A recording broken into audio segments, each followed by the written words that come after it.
Sailrite stocks many types of headboards, from nylon to anodized aluminum. We'll show you how to install these headboards in this video. First, mark each hole for the insertion of the rivets and also the hole for the halyard and any webbing slugs that may be installed.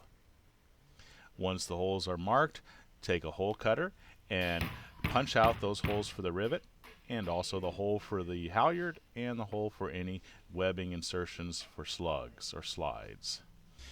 In lieu of a hole cutter, you can always use a razor blade and cut these out. But if you have a hole cutter, as you can see here in the video, it is much easier to place these holes in your sail. Here we're using a razor blade, and you can see we used a 1/8 inch hole cutter for the ends for this webbing loop that will be inserted for a slug or a slide. And then we just cut it out with a razor blade, and that's all there is to it. Now you're ready for the insertion of the headboard and the rivets. We like to insert the rivets in the back headboard and then push the sail through those rivets.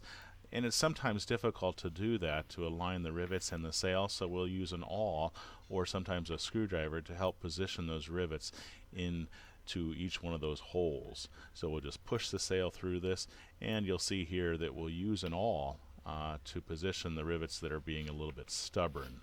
So there we are, pushing it through, and that one's not going to go through very well, so you'll see Deb take an awl and kind of rotate it around until the rivet falls through the hole, and do that for all of these rivets.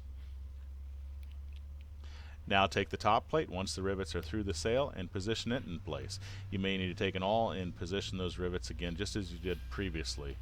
An awl or a screwdriver, a small screwdriver, works well to do this. Once all the rivets are protruding through the back of this headboard, then we'll take a rivet punch and just give it a few blows with a mallet, and that rolls those rivets beautifully over that headboard. In our loft here we use a metal block, but you can do this on a cement floor as well. And you want to do it similar to what you would do is installing lug nuts on a tire, move from side to side. And there you are. That's the insertion of the headboard. Now, the next step would be if you had an insertion for a slug or a slide, to install the webbing and then install the slug, and you are done. We'll take a hot knife and even up the top of this headboard as well. Thanks again for watching. I'm Eric Grant with Sailrite.